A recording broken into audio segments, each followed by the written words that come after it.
What we see is simply a series of movies and TV shows that all, in some way or another, contain this enigmatic symbol.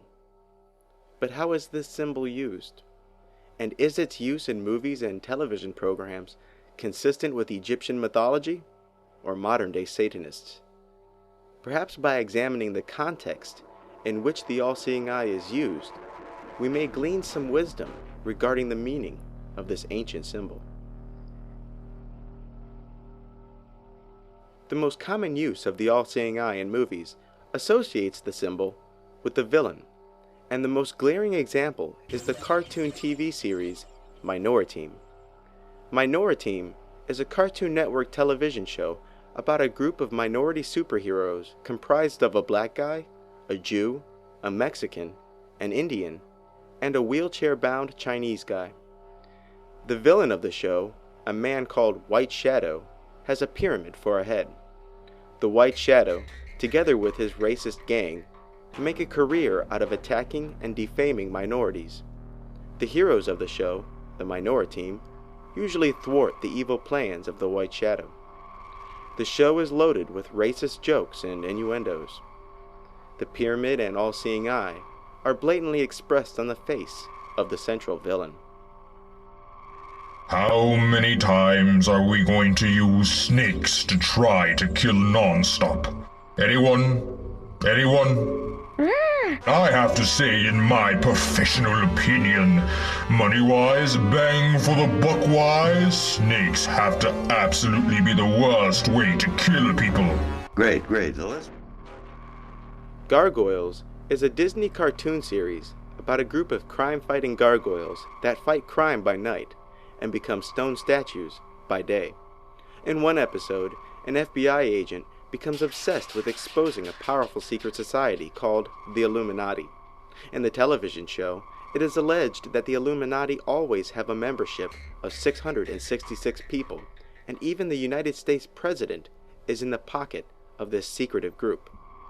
Even though most of the people in his circle consider his investigation to be a wild goose chase, he persists with his investigative pursuit until he finally confirms the group's existence. In Gargoyles, the all-seeing eye and pyramid are directly associated with the villainous Illuminati.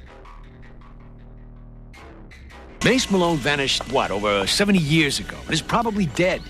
Even if you did figure out what happened to him, how would that prove this all-powerful Illuminati society of yours really exists? Thanks to you, the Illuminati had the goods to cut themselves in. They've been organized crime's silent partner ever since. Young man, how long have you been plagued by these fanciful delusions? Not as long as you've had this tattoo.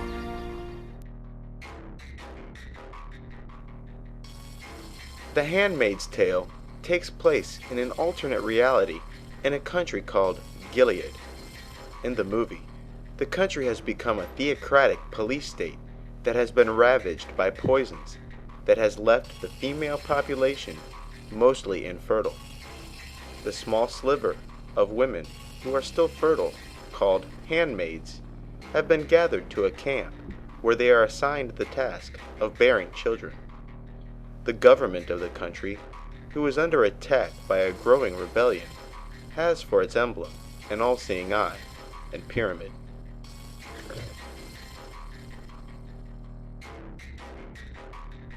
In the 2009 movie Angels and Demons, a writer and researcher named Robert Langdon is asked by the Roman Catholic Church to investigate a series of disappearances perpetrated by an organization who called itself the Illuminati. In the story, the Illuminati intend on destroying the Vatican by detonating an antimatter bomb. The conspirators leave a trail of clues that eventually allow Robert, played by Tom Hanks, to discover the location of the bomb before it is exploded. While exploring one of the many breadcrumbs left for Tom Hanks, he enters an underground passage where the pentagram is adorned with an all-seeing eye at its center.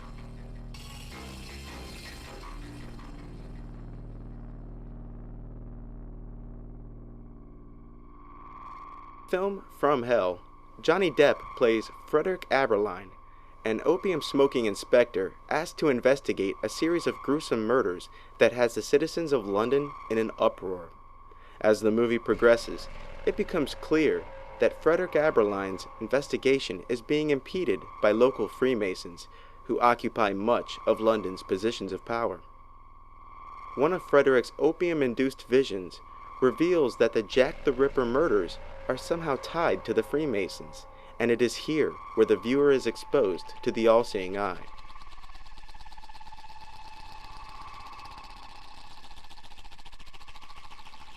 In the Simpsons episode, Homer the Great from Season 6, Homer becomes intrigued and obsessed with a secret society called the Stonecutters.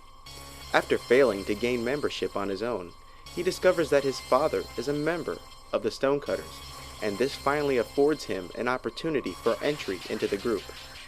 Homer discovers that members of the Stonecutters have privileges above the average Springfield citizen. In this episode, the Stonecutters, who are obviously modeled after the Freemasons, sing a song declaring the many conspiracies they're engaged in. During one of the secret society's many ceremonies, Homer is discovered bearing a mark suggesting that he is in fact the long-awaited chosen one. The members of the Stonecutters proclaim that Homer is in fact a god in human form. Homer begins to guide the efforts of the Stonecutters away from sophomoric mischief and towards philanthropic pursuits. Homer's newly acquired subjects become quickly discontented with the acts of charity Homer proposes, and embarks on creating a new secret society founded upon the principles of disallowing Homer's membership. The episode depicts the all-seeing eye as a major symbol for the Stonecutter secret society. In this full-length Tom and Jerry cartoon, Tom and Jerry enter a race in order to win a mansion. The villain of the movie, a ratings whore Hollywood producer named Glob Wobbler, continues to extend the finish line of the race because the event is bringing in huge television ratings. At the beginning of the movie, Glob Wobbler is summoned by the quote-unquote president of Hollywood and respond by putting on hats of pyramids with a single eye on top as they fall to their knees. The president of Hollywood, who is later seen holding a staff with the all-seeing eye on it, insists that Hollywood must appeal to the lowest of man's base instincts. At the end of the movie, Glob Wobbler has a change of heart and is determined to put good, wholesome fun back into Hollywood programming. The president of Hollywood, Biff Buzzard, instantly appears and vaporizes Mr. Glob Wobbler. Hollywood is going to stand for morality, wholesomeness, good, clean family entertainment. What's gotten into him? We can't have that kind of attitude in Hollywood.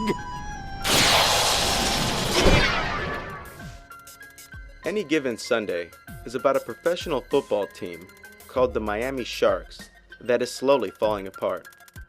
Injuries, along with discipline and management problems, are shaking the core of the franchise. After an inspirational saga, wrought with inner turmoil and subplots, the team finally starts to get their act together. The last